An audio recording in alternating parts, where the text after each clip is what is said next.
जय श्रीराम, जय श्रीकृष्ण. आणि मी वर्षा. आज मी तुमच्यासाठी एक मराठी कथा घेऊन आलेली आहे. त्या कथेचे नाव आहे गरीब भावाची कन्या.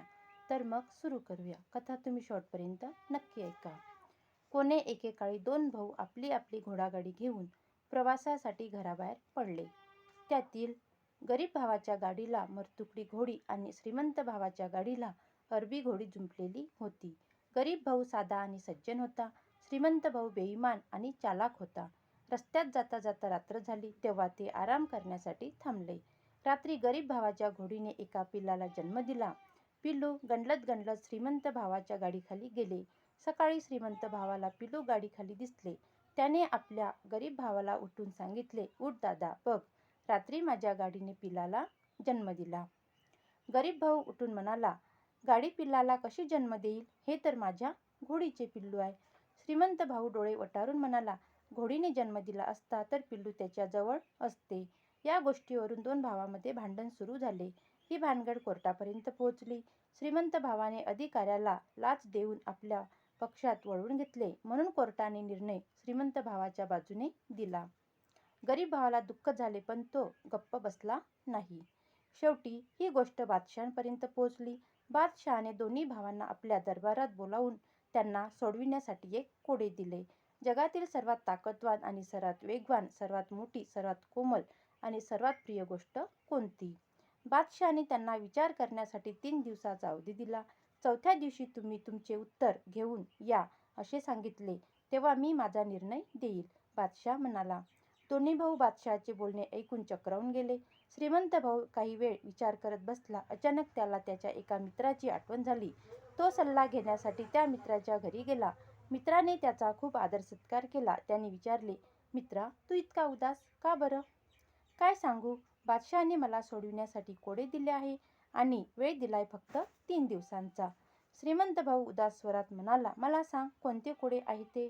कोडे असे आहे की जगातील ताकदवान, वेगवान, सर्वात मोठी, सर्वात कोमल आणि सर्वात प्रिय गोष्ट कोणती आहे? अरे, हे काय कोडे आहे? माझ्या राखाडी घोडीपेक्षा वेगवान कोणी आहे काय? जरा चापकाने फटकारून बघ कशी धावते. ते सर्वात मोठे माझे डुक्कर आहे, जे 2 वर्षापासून मी पाळले आहे. ते आता इतकं मोठं झालं आहे की ते आपल्या पायावरही उभं राहू शकत नाही. सर्वात कोमल आहे तो पंखाचा बिछाना. त्यापेक्षा अधिक कोमलतेची कल्पनाही केली जाऊ शकत नाही. सर्वात प्रेमळ तर माझा नातू पप्पू, मित्राने लगेच उत्तर दिले.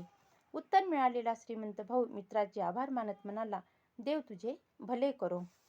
मी आजीवन तुझा ऋणी राहील. तू माझ्यावर मोठे उपकार केले आहे. त्यानंतर तो मित्राचा निरोप घेऊन तेथून निघून गेला. तिकडे गरीब भाऊ रडत रडत घरी पोहोचला.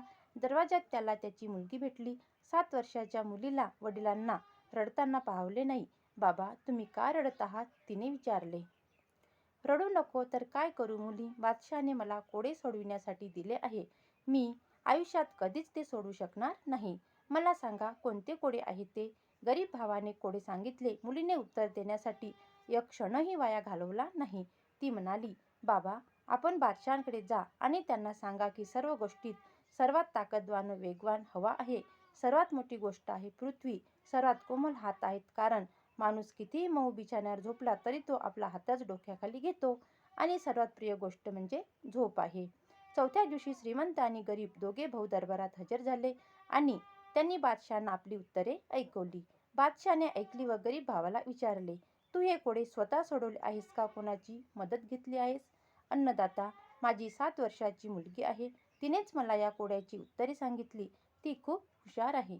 जर तुझी मुलगी इतकी बुद्धिमान आहे तर हा रेशमी धागा तिच्याकडे घेऊन जा आणि तिला सांग, उद्यापर्यंत माझ्यासाठी एक पंचा विणून दे.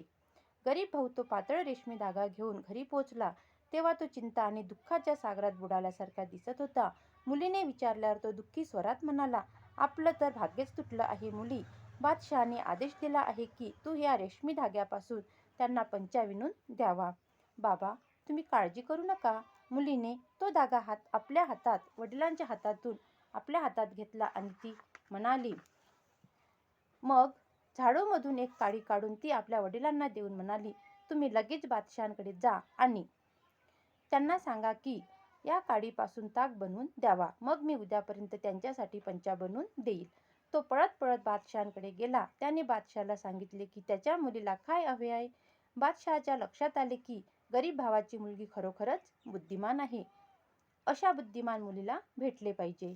म्हणून बादशहाने त्याला आदेश दिला, आम्ही तुझ्या मुलीला भेटू इच्छितो. तिला सांग की उद्या सकाळी स्वतः इकडे यावे. पण लक्षात ठेव की ती वस्त्रहीन नसावी व तिने वस्त्र घातलेले नको. ती पायी पण नको आणि कोणत्याही स्वारीवर पण नको.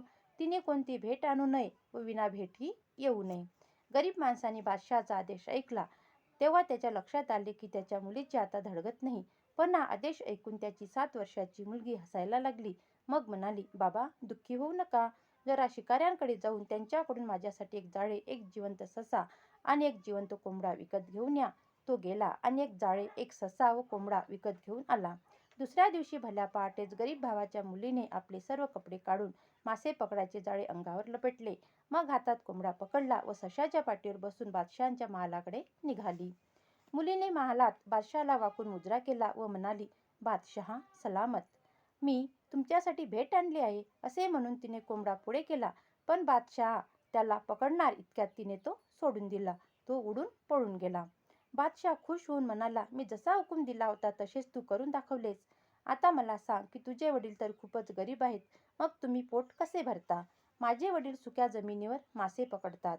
मग मी ते पदरात पकडून घरी घरी घेऊन येते आणि मग त्याचा रस्सा बनवते. मूर्ख मुली, सुक्या जमिनीवर मासे कसे राहतील. बादशाह रागाने म्हणाला, जर सुक्या जमिनीवर मासे राहू शकत नाही तर एक गाडी पिल्लाला जन्म कशी देऊ शकते. तुम्ही एक बुद्धिमान बादशाह असून तुम्हाला इतकेही कळत नाही. मुलीने लगेच उत्तर दिले.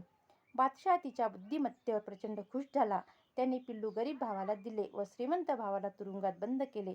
याबरोबरच त्याने गरीब भावाच्या मुलीला भरपूर इनामही दिले. त्यानंतर गरीब भाऊ सुखात आयुष्य जगू लागला. अशी ही गरीब भावाची कन्या खूप हुशार होती, खूप बुद्धिमान होती. त्यामुळे तिच्या वडिलांच्या घोडीचे पिल्लू सुद्धा मिळाले आणि तिला बक्षीसही मिळाले.